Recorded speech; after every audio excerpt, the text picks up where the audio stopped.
Nilai pajak jauh di bawah transaksi ya memang seharusnya begitu, nggak mungkin kan nilai pajak lebih besar daripada transaksinya. Pertama, karena tadi dijelaskan oleh Kepala Bapepti, waktu pungutannya itu baru dimulai pada bulan Mei, jadi hampir tengah tahun. Sementara menghitungnya mulai Januari sampai Desember. Yang kedua, tarifnya memang terhitung kecil saat ini. Tarif perdagangan kripto, transaksi kripto itu hanya 0,1% saja. Jadi kalau hasil pajaknya itu mau diperbesar, ya otomatis pungutan pajaknya itu harus diperbesar prosentasenya. Kalau persentasenya dibuat 1%, otomatis sudah luar biasa, akan ada peningkatan 10 kali lipat itu kalau 1%. Tapi apakah Pak Putra mau itu transaksi kripto dipajaki 1% dari transaksi? Kan pasti keberatan. Jadi sebenarnya hitungan transaksi pajak kripto ini sudah mempertimbangkan banyak hal, banyak kepentingan. 0,1% di awal-awal perdagangan kripto itu menurut saya sudah mencukupi.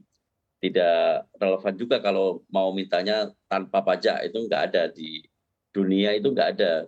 Yang pasti itu orang hidup ada dua katanya, satu kematian, dua pajak. Jadi transaksi kripto tetap harus dipajaki, cuman barangkali memang tarifnya mesti dihitung ulang. Kalau kita mau memperbesar ya tarifnya diperbesar sedikit. Tapi kalau kita mau memandang tarifnya ini sudah cukup, ya barangkali ini bisa diterapkan dan pajak akan membesar seiring transaksi yang juga akan besar. Kalau Baik. transaksinya nanti makin lama makin besar, ratusan triliun, bahkan mungkin ribuan triliun, otomatis dengan tarif pajak yang sekarang, nilai pajaknya pasti akan juga besar.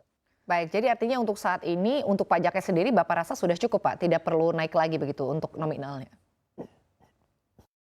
Kalau tarif, kita pertimbangkan saja, nanti Kementerian Keuangan akan menimbang apakah tarif 0,1% itu sudah cukup atau belum. Karena begini, ini perdagangan di awal-awal kita juga tidak terlalu bijak kalau memberikan tarif yang terlalu tinggi. Karena kita perlu kondusivitas pasar juga untuk perdagangan kripto ini. Kalau kondusivitas pasarnya besar, nilai transaksinya makin besar, dengan tarif yang sekarang saja, itu sudah pasti akan membesar juga. Kecuali kalau nanti dinilai, oh ini memang sudah layaknya dinaikkan tarifnya, kita akan usulkan dan akan pertimbangkan untuk pengajuannya. Hasan Mujid, tanggapannya atas apa yang disampaikan oleh Mas Putra bahwa bagaimana ini nanti kalau ternyata memindahkan asetnya begitu ya kepada yang zero pajaknya.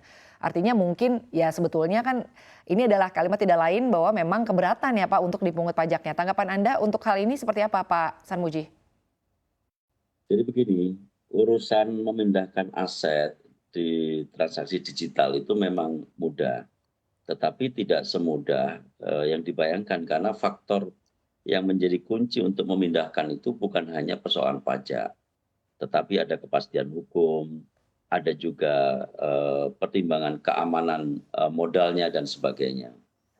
Tugas pemerintah sebenarnya adalah menjamin keamanan, kenyamanan transaksi kripto di Indonesia. Kalau keamanan dan kenyamanannya itu bisa dijamin oleh pemerintah, saya yakin diberikan tarif pajak 0,1% itu tidak keberatan.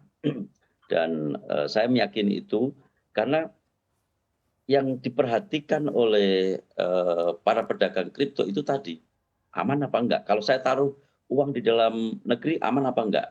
Kalau saya taruh uang di luar negeri aman apa enggak? Bagaimana cara menariknya? Apakah bisa dijamin orang yang tidak kenal di luar negeri kemudian terjadi apakah tidak terjadi fraud misalkan. Kalau di Indonesia kan relatif itu bisa ditangani oleh aparat kita. Tapi kalau di luar negeri siapa yang bisa menjamin? Nah, itu tugas kita dan tugas negara untuk bisa memastikan keamanan dan kenyamanannya. Tarif 0,1% menurut saya tarif yang wajar.